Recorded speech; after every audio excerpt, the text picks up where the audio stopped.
Bismillahirrahmanirrahim. Assalatu wassalam ala rasulihil kareem. Thank you very much, everyone, for joining. This is the Second Golden Age podcast, and I'm your host, Safiya Sabreen.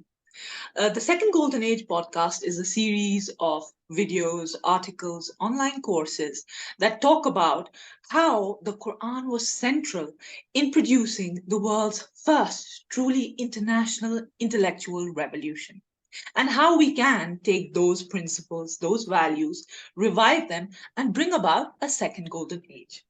Today, I have a very special guest with me, someone who is the most leading philosopher, author, scholar, and intellectual from the Kashmir Valley, my valley.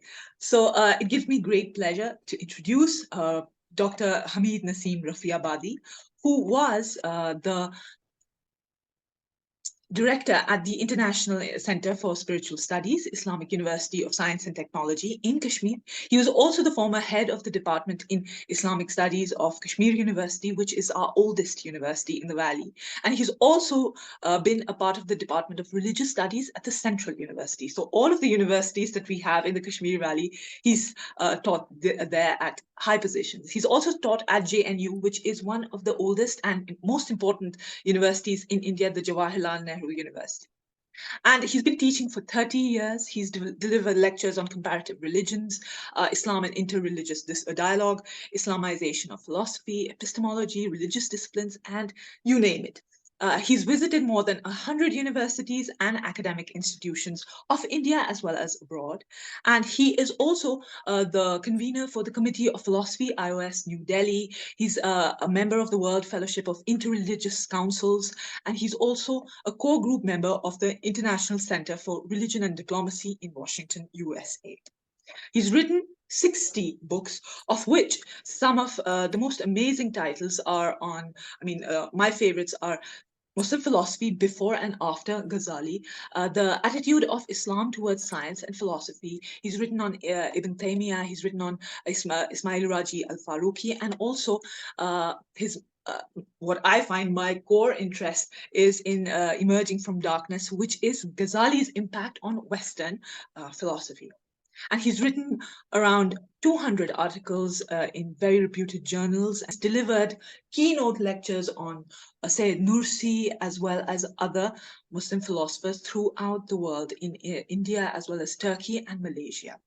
Currently, he is writing an encyclopedic tafsir of the Quran, 2 volumes of which have already been published. So I welcome Dr. Hamid to the Second Golden Age podcast.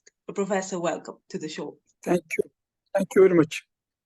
Okay, so we'll start with the first question. This whole series, at least this episode, is going to be about the introduction to Islamic philosophy. We want to understand this field because we talk about a revival. We need a revival in the Islamic world. We need a reconstruction of religious thought in Islam.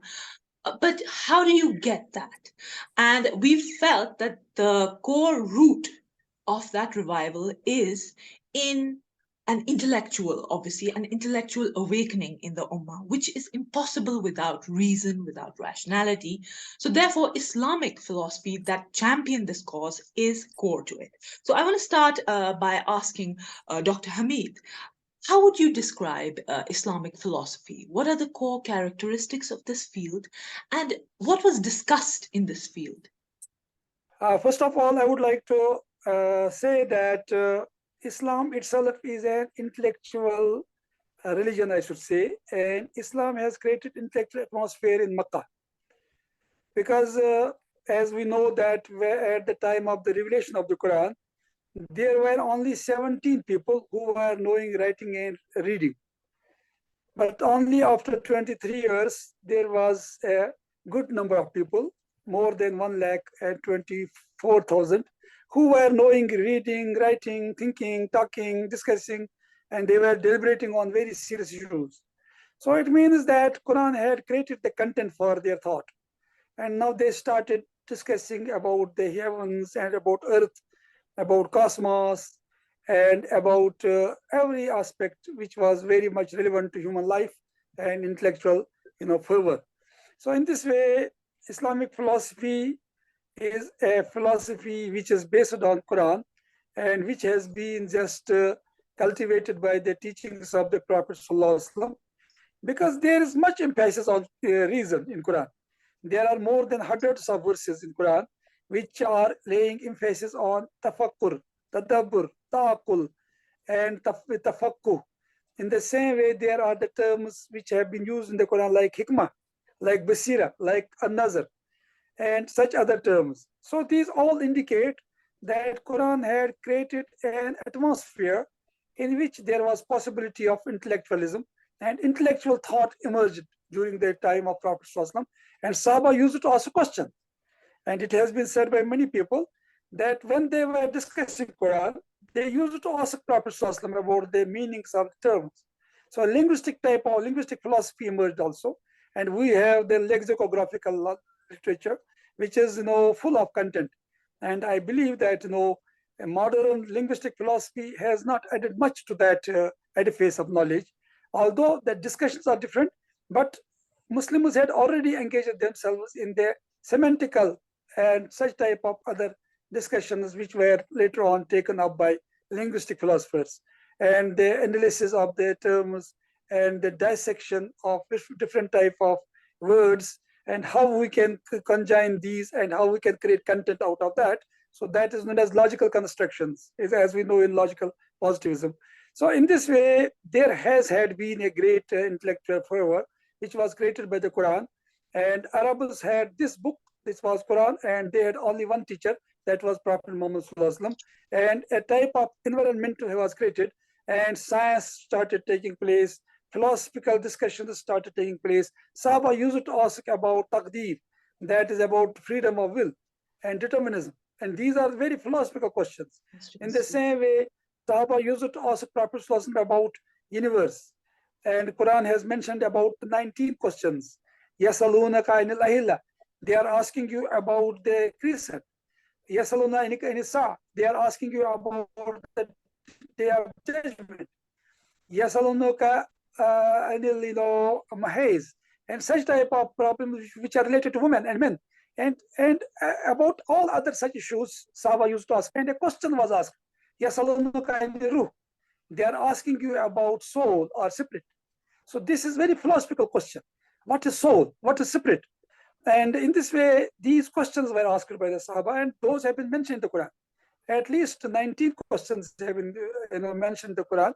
And there are other questions also, which were asked by the Sahaba.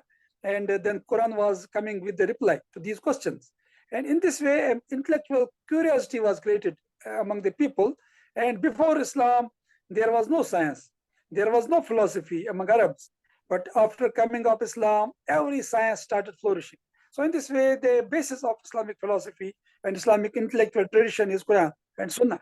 And as I mentioned already, there are hundreds of the verses of the Quran which are laying emphasis on thinking, pondering, contemplation, and deep understanding of the phenomenon of the universe as well as human psyche. As Quran says, وَفِي أَنفُسِكُمْ وَفِي الْأَرْضِ آيَاتٌ لِلْمُوقِنِينَ وَفِي أَنفُسِكُمْ أَفَلَا تُبْصِرُونَ. In the heavens, there are signs for the believers, and also in your own selves. So the psychological matters were discussed.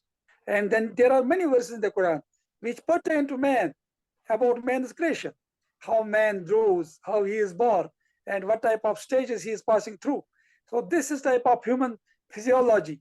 And then the muzagha, and such other type of terms have been used in the Quran.